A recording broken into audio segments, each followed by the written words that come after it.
Welcome back and many thanks for staying with us right here at Morning at NTV. I'm Romeo Busiku and we are getting into a very great conversation. And that is how best we can end gender-based violence and what is the role of the religious leaders in this feat. That is the major $64,000 question that is going to be answered by Reverend Lovinsa Katana, the Vice Chairperson of Uganda Youth Interfaith Network. We also do have Mrs. Florence Nasanga Musoke, the chairperson of Women of Faith Uganda, and we shall later be joined by Dr. Joseph Serwada, the co-chairperson, Interreligious Council of Uganda, Council of Presidents. So we do have the two ladies in studio. We shall start with you. So let me start with Florence. Yes. Why is sexual violence against women and children such a big problem in this country? It depends. First of all, thank you very much, and good morning, our viewers. Florence Nasanga Musoke once again. I'm the chairperson, Women of Faith Network. That includes the Catholics, Protestants. We have the Seventh-day Adventists. We have the Orthodox. We have the Uganda Muslim Supreme Council. We have National Pentecostal Church Union and others. And right now we are here because of that topic.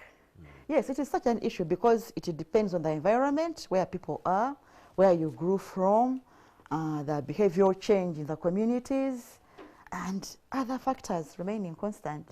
It depends even on these how do they call them? The drug addicts. It depends on the way even you behave, but more especially, it is the inner you who decides to do so. And now with the faith-based organizations, we are trying our level best to see that we are fighting such things, such cases in the church. There is no faith which says that vice is good. No. Lovinsa, how can the victims of physical, sexual, and emotional violence access help in this country? Thank you so much. There are many platforms available in this country, but I'll speak majorly in terms of the faith-based organizations because that is where I come from. Our different faiths have structures that have been made available to give feedback to the people that are survivors of this vice. But also we have teams of trained people that reach out to them. But we also have safe spaces in our different churches or mosques. Safe spaces, please expound on that. Now, safe spaces or shelters are places where the survivors that have been perpetrated can come to be housed and taken through a series of different rehabilitation programs so that at the end of the day they come out free and stress-free. They help to deal with the trauma that comes with this vice. So we have the safe space, we do the sensitization, but most importantly, we have teams of trained GBV counselors that reach out to these people in our different respective faith-based organizations. And to yes, on that, safe spaces in all the communities are there. And with the trained counselors, it depends on where they are. You know, these survivors, once they come to you, most of them want that confidentiality. Yes. Because someone is opening up to you. So, for example, we would be here if we had our survivor here, because we need closed walls, no cameras, no any recordings whatsoever, so that person can open up to you. So you have to be very confident and very confidential in what he's telling you. Because many are living with the perpetrators in the homes, so she cannot talk. But if there's a safe space in the church, she can speak. We also aired a story this week of a young girl who had nowhere to go. She was on the streets looking for a safe space. She found this guy and put her on the border. He took her home, started using the girl. She didn't know better, lack of information, and there was no safe space. So this man took advantage of this young girl. So kudos on the safe spaces. And if you're watching, if you're just joining us on this show, we are talking about how best we can face off gender-based violence from our communities. What is the role of the religious leaders? Dr. Joseph Serwada, the co-chairperson, Interreligious Council of Uganda, Council of Presidents, has made his way into the studio and is right here with us. A very good morning, sir. Good morning. Yes, we are discussing ending gender-based violence. We would like to know what is the role of the religious leaders in this whole process? Okay, thank you so much. Good morning, viewers. The role of the religious leaders is mainly advocacy. Right. We speak for those that have no voice. We speak for those that have no defense that nobody wants to know. You know, there are things that go on in this country, and you wonder why it doesn't happen anywhere else in the world. There are people out there who go, who get into situations where really they are victims of violence, they get into all sorts of problems, but nobody seems to talk for them. So number one priority on our list is to speak for those that are voiceless. The next one is to offer counseling where it is needed and when somebody becomes a victim. Because most of these victims are shy. They've been threatened into certain situations. And so what we do is advocacy, and also we also offer counseling. So, as religious leaders, what interventions have you expedited to help phase out gender-based violence in this country? At every district level, the government district, we have officers in our structures. There are about 7 structures that we control from top to bottom. But at the district level, we have district councillors that deal directly with the issue of gender violence. We have structures there that are designed to offer all the services. There are other services that we offer, but mainly those two, and it is at district level that we offer them. And then, of course, at every center of worship, if you're a Muslim, we should find some people to talk to you in that area. If you're Christian, it all depends on where you come from. So that's how we handle this matter. Remember also that sometimes you find red tape and stuff, and corruption all the way, but we try to mingle through that so that we can always help the victims. All right, let me also bring in Ms. Katana. As religious leaders, help us understand who are the main category of people who are affected by gender-based violence, and how do you plan to give them special attention? Ideally, both men, women, and children are victims. But if I'm to speak in context of what has been happening in this COVID period, we have realized that children and women have actually been those that have had cases reported more compared to the men. So children and women have become victims to a great extent compared to the men. And in our interventions, we have plans in our different faith-based organizations on how to reach them. Doctor has talked about the structures. In these structures, in the Anglican Church, we have a provincial office where these children are taken care of, even in other faith-based organizations. But also the youth wing is doing what it should be doing. We have had programs to reach to these young people and children to ensure that, first of all, they are taken out of that place that is hurting them into our safe space and rehabilitated. So we have provided safe space and care to them, and we have taken them through certain programs to ensure that they are safe. But also, we have, as people of faith, majorly we deal with reconciliation and rehabilitation. So in our efforts to reach out to the women and children that have been hurt, we put reconciliation with their families as key, but after giving them treatment for the trauma that they have gone through. I have a very contentious conversation I would like to have with Dr. Joseph Sedwat there on the issue of reconciliation. You're also calling on members of the community to even forgive the perpetrators. Not only welcome the victims and listen to them, but also forgive the perpetrators. Well, I'm going to get back to you, Dr. Sedwat. Let me first engage Ms. Florence. Yes. Ms. Florence. Ms. Florence would like to know, how have religious leaders positioned themselves to help young people, the youth and the women, to address gender-based violence? Thank you very much. As women, in all faith-based organizations, all religions, all religious leaders have engaged, even if on TV, radios, social medias, where they can address us. They always teach positive and referral pathways on how the victims can be helped. For example, I might be a Catholic. If I go to an Anglican, if he says that I'm a Catholic, he will give a referral pathway for me, maybe to the priest or the bishop or the counselors who are trained to go and they talk to you. That one-on-one counseling is good for the healing process. And from there, they can even bring it into the gospel. You know, there is no law which says that, please, this is gender-based violence is good. No, they always teach positively and the ways. Then again, they refer themselves to families because the family is the first union where you train those people that such vices are not good. And from there, we engage them while they are growing to see how they can be good citizens in the world. You pray with them, you talk to them always, and talk to other people to help you in the village. So there is no village where there are no faith-based communities to the sub-parish level, to the parish level, up to the diocese. All of them are good and they help us in the trainings. So you as religious leaders, you've positioned yourselves to help young men at and all women levels, by yes. giving them a platform to Yes. speak about their issues. Starting from the family at home. You know, you get a table, you talk about such cases. You're on NTV, you see the news as you've said now, that for example, this guy was said, so you say, look at this case. What do you think? Then they'll give you their ideas.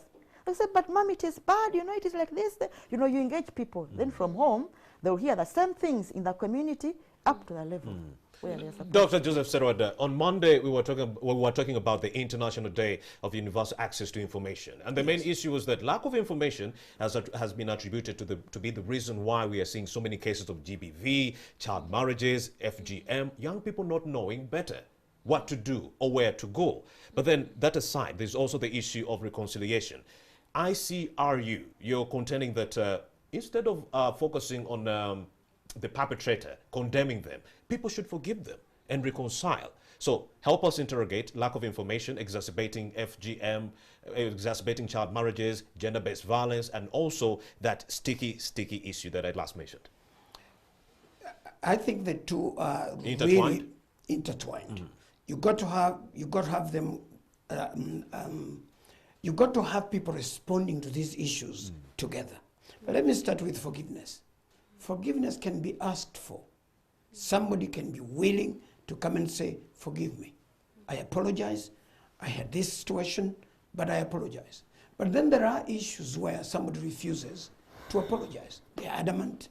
They don't care really.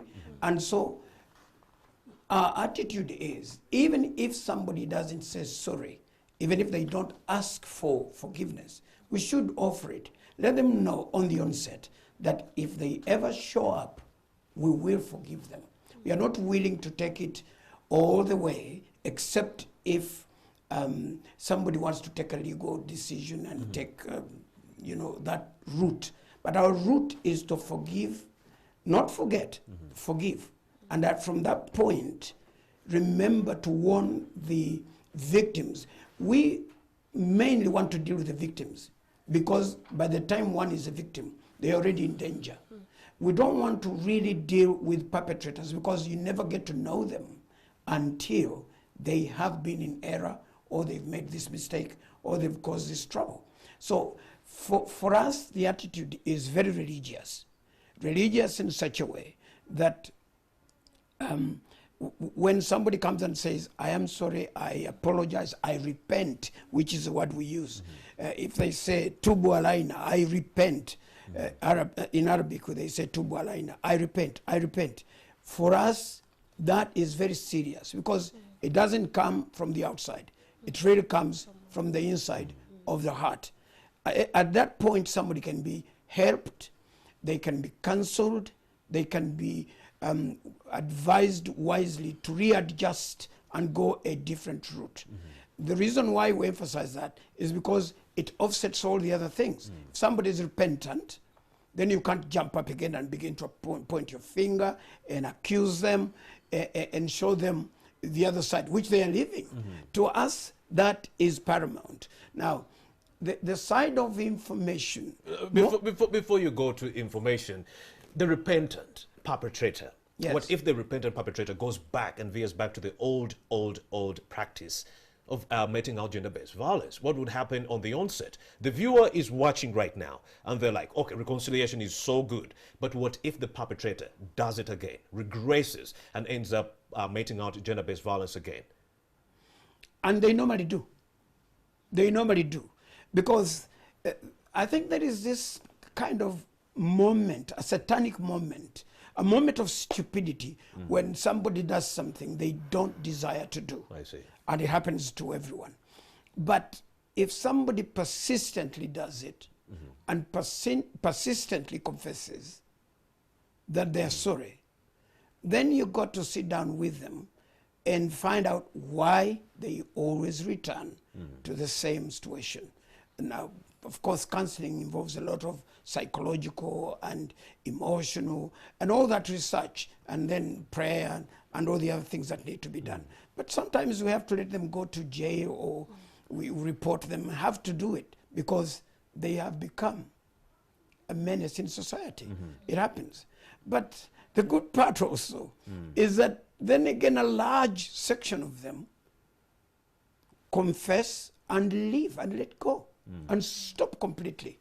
What we mean by that is really people don't wake up to do sin or commit felonies or crimes and stuff. They don't wake up to do that.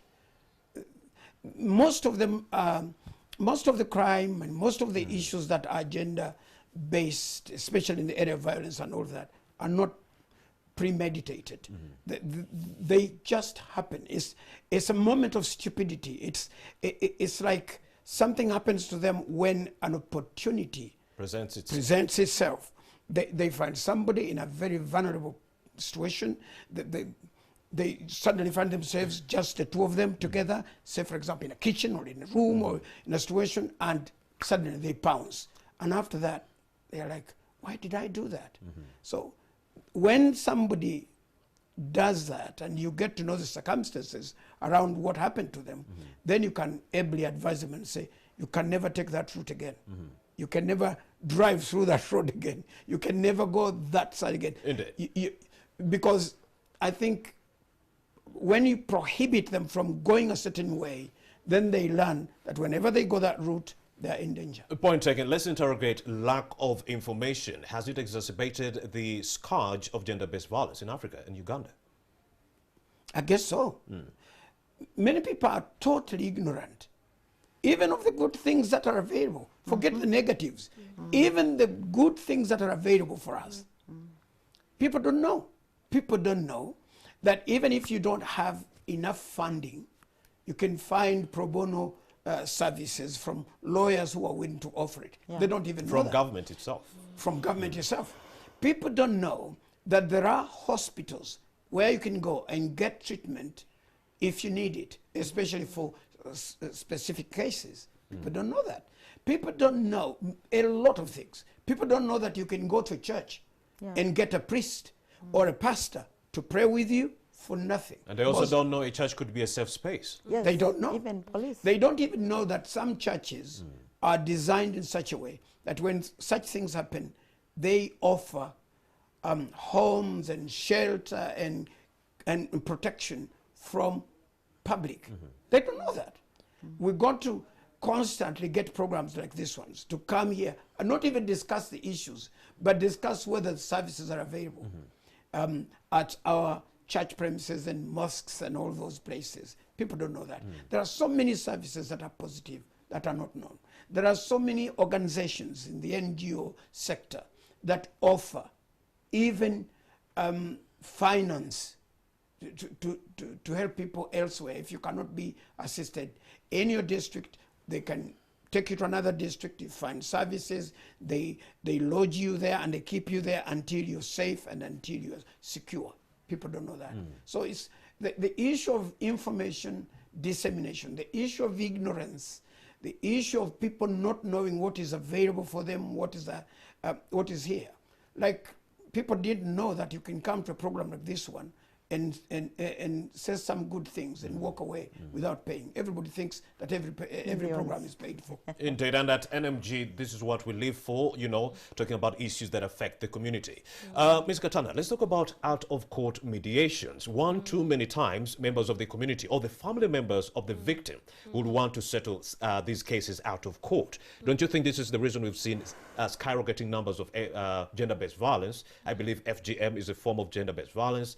Early forceful marriages are a form of gender-based violence. Do you think these out-of-court mediations have led to the increase in GBV? I would say a yes and no. That would be a 50-50 for me, because the cases that we have had, and people have decided to settle issues out of court, and peace has prevailed. However, there are also times... What about justice? Yes, there are times people have, like Doctor had said, people have repented and come back to track. Right. And for me, that is justice, when someone acknowledges they had to and pledged to do otherwise, pledged to take the path that is right. As long as they don't regress. Yes, but there are also times when these out-of-court settlements have also increased the chances of the perpetrator doing that again, because some have not taken it to heart. Some have not thought that this is, things can be taken out of court. And for some, until they see a judge read the penalty to them, some of them will not take it serious. So I would say, yes, there are times that these out-of-court settlements have actually increased the cases of those men and women and children that have been violated. And for us as religious leaders, these have been opportunities for us to engage the referral pathway. In case these mediations fail, we have lists of people that we can get in touch to refer these cases, those that can be way above us. So we refer to police and those other structures that government has put in place, so that at the end of the day, justice is made for the people that have been perpetrated. Let me also bring in Ms. Flores. Let's talk about what can be done to end gender-based violence in this country. Break down some of the measures. Thank you. It all begins with you, with me, with you, and the religious leaders to talk about it. Wherever you are, just say, this thing is not good for everyone. If I'm not your sister, for example, then I might be your wife, I might be your mother, I might be your sister-in-law. So what we do right now is to get more focused, talk about it, we shout it out, we raise our voices that this thing is not good for our community. There is no advantage of being abused whatsoever. So, and in most cases, we as leaders and in different categories, we all come up and condemn the bad image of the young girls, young boys, men, and all categories to abuse and talk about this. For example, if you go into the Anglican church, they'll tell you, this is bad, as I've been saying. If you go into the Protestant church, again, you talk about it. But this time, we are talking about the government, their policies. Because, as my sister said, the perpetrators are there, and the survivors are there. So we bring them together and find ways to see that this thing cannot happen again. The village courts, the referral pathways, the district councillors and the probation officers, they all have policies to see that this thing is ending.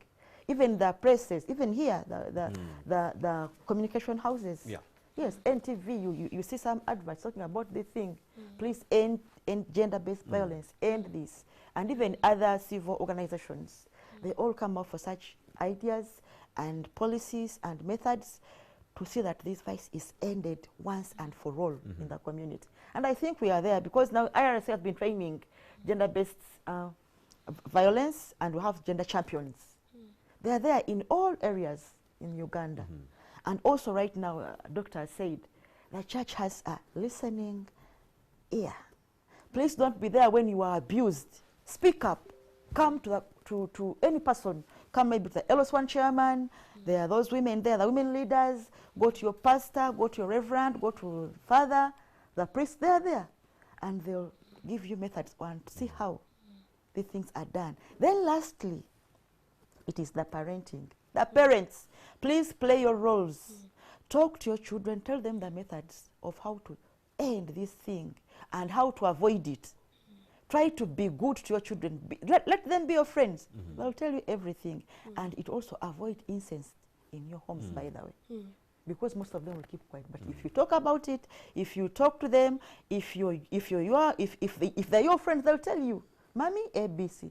Then you try to avoid such cases to happen in home. And what about favoritism within the family household? You have a father who will say, no, I would prefer to educate a boy than a girl. So what about that kind of favoritism within our families? Do you think it has also increased gender-based violence? People preferring to take young men to school at the expense of the women, the young girls? I would say 50-50.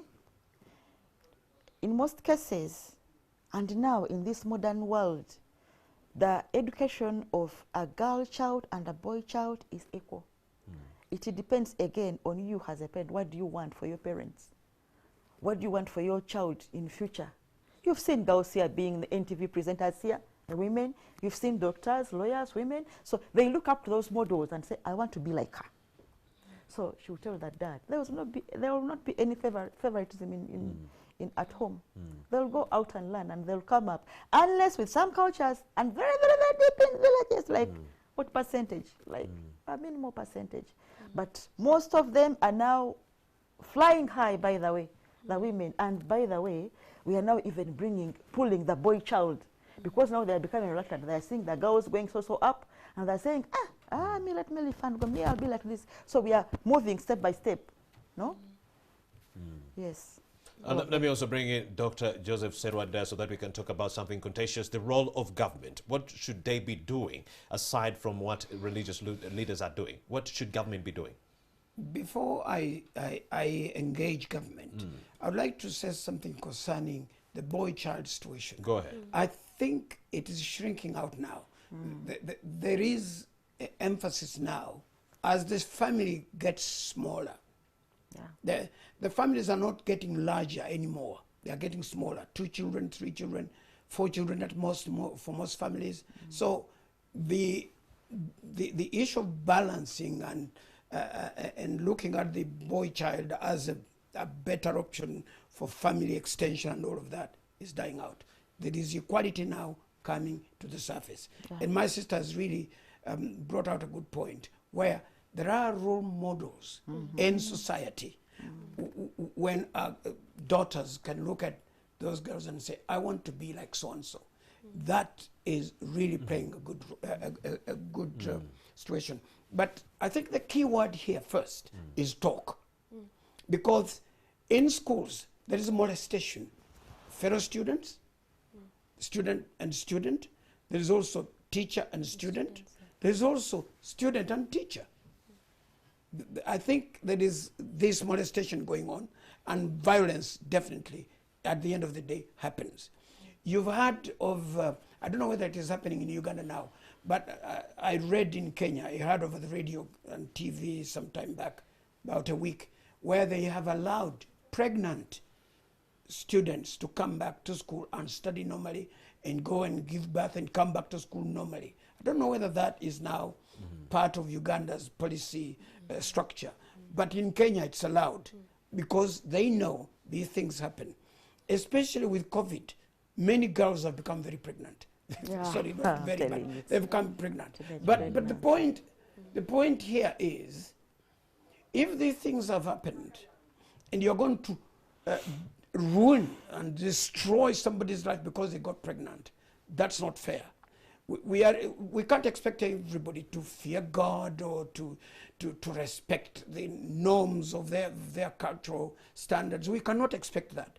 We want to let everybody live freely and live in this society without finger pointing and all of that. So if they get into a situation where they're, for example, molested, or whether they willingly go into it and get into a situation, we want to help them walk out of it. So for us, the key word is discuss it, talk about it. We want the preachers to talk about it and not close their eyes and pretend that it's not happening. It is happening. People are catching diseases. It is happening. People are getting pregnant. It is happening. People are getting knifed. If you walk at night, there are going to be bad things out there. Indeed. So all this evil that is rampant in our society has to be addressed at all platforms. And we are currently turning all our platforms into information dissemination centers.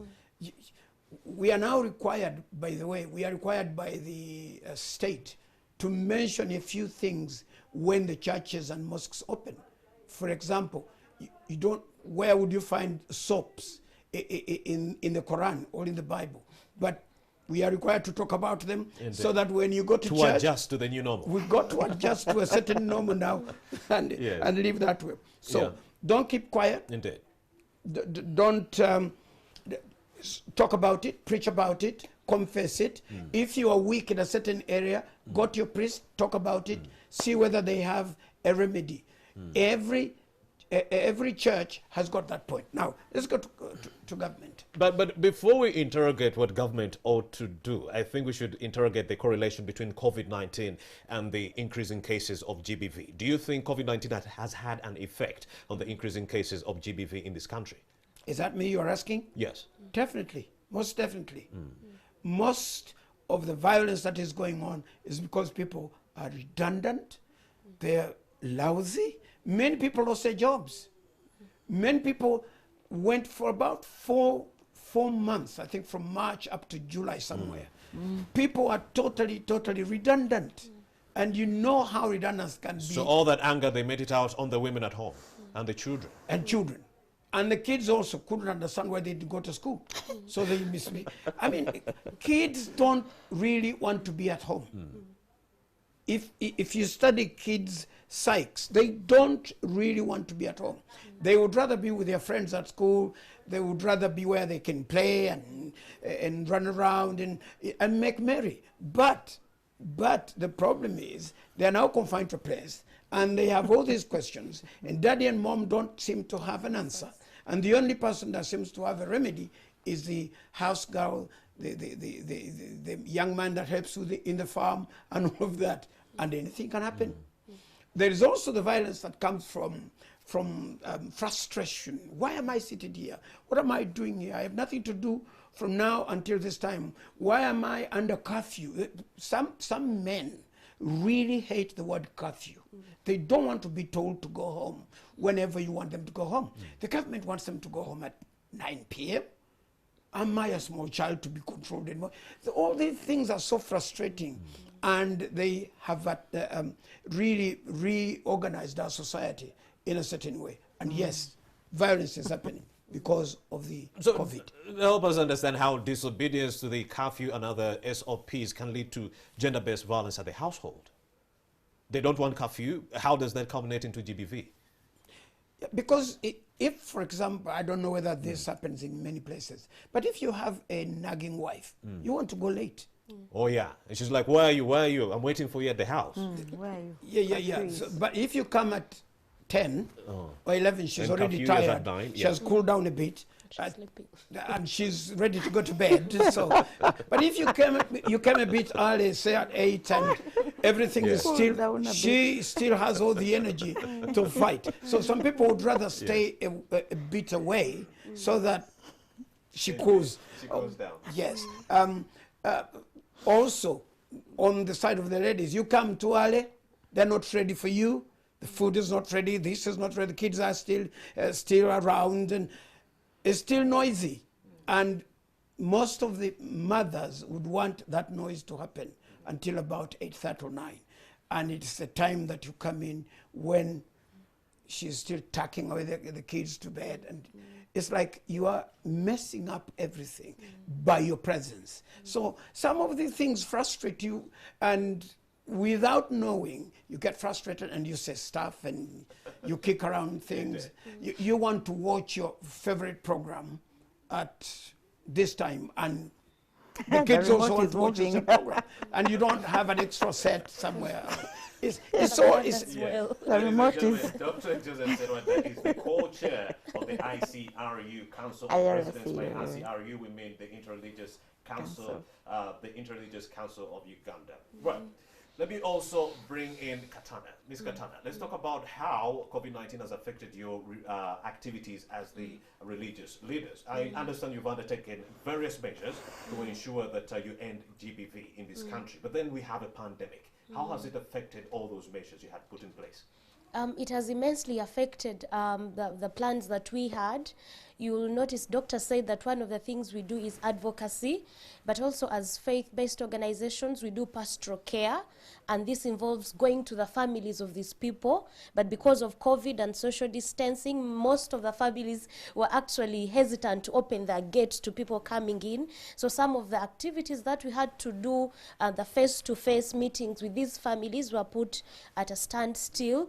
But also most of the youth meetings and trainings that we were supposed to do were put on a standstill. And in this country, because of the so many things happening, most young people are finding it hard to go eat, to change to where I come from. We introduced Zoom meetings and someone said, I've never heard of such a word. And we actually talked to them about what it is, but also the means to have that, the data, the OTT tax and those things have actually made it hard for us to change the kind of trainings that we have had because of COVID. And so most of the trainings and activities have been put on hold. We are doing some, but of course not everyone in this country can access data. Not every young person has a smartphone. So we are also limited in our engagement because of COVID. All right, Yes. Ms. Katana. You're still watching NTV Uganda. Let's take a very short break. We'll be right back with more of this conversation. Keep it here.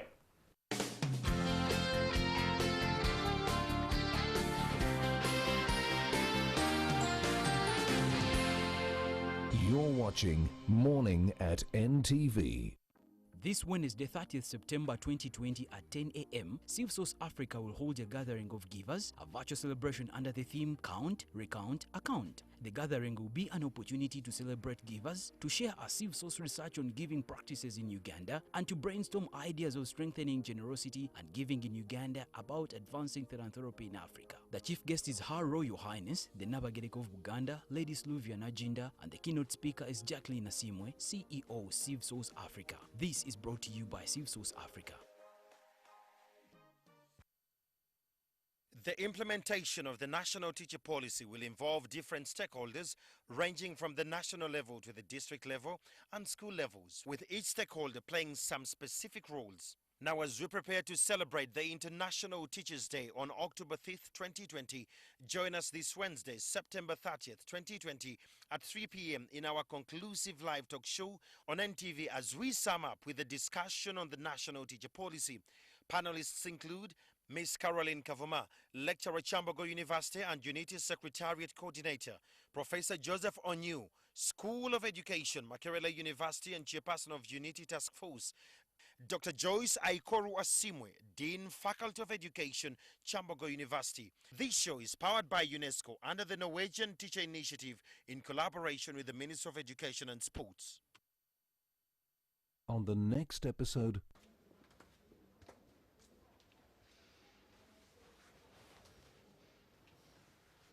I wanted to speak to you because you have someone working with you in the supplements area.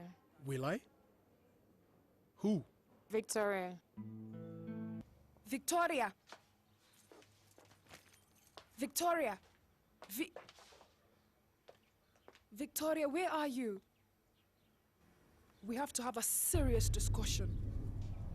You want to speak with my dad? Do you need any help? I don't know. I doubt it. Good evening. Hello, Mr. Xavier. I'm sorry for the intrusion, but I really need to speak to you. Anna Maria, I've just arrived from work. I promise I won't take long. You know I didn't like it one bit.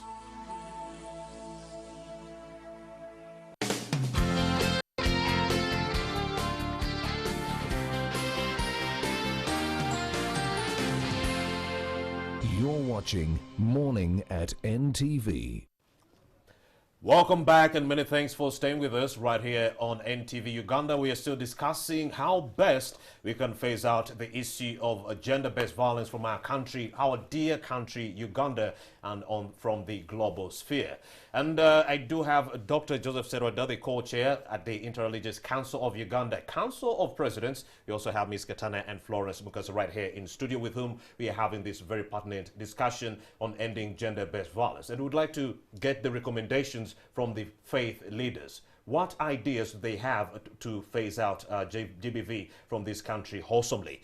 Let me start with Florence. Yes. Recommendations, precautions, what should be done to phase out gender-based violence? Thank you very much once again. Some precautions need to be taken again. To be taken up again, it is parenting skills. We have to change the way we talk to our children. This goes to the school management, to the community leaders at all levels. For example, now during this COVID-19 lockdown, we had very many teenage pregnancies on the rise. But you know, getting pregnant, when you're still in school, is not good. But then, it is not the end of the world. So in most cases, we talk to these girls that getting pregnant, fine, it was a mistake, but then you're supposed to have a baby, please don't abort. Because that is also another sin. Don't abort. Let that living thing in you out when it is ready. Give that baby to your parents, to your caretakers, then go back to school. People have gone back to school after getting pregnant and they are successful. Then also we also talk to the school managements and their fellow students. Don't bull this girl when she comes back to school. Let her be. Let her pursue her studies. We talk to the head teachers, we talk to, mostly they have senior ladies at school, then the school prefectorate. Then from the schools, we also go back to our dear church leaders to encourage the students, to encourage the teenage pregnancies, that please, if this has happened, then don't do this. Then they will find ways of preaching and counseling, pastoral visits into their schools and maybe and the homes, and talk to them and see how they can do it. Then lastly, it is the girl herself. Don't make that mistake once again, if it was a mistake anyway.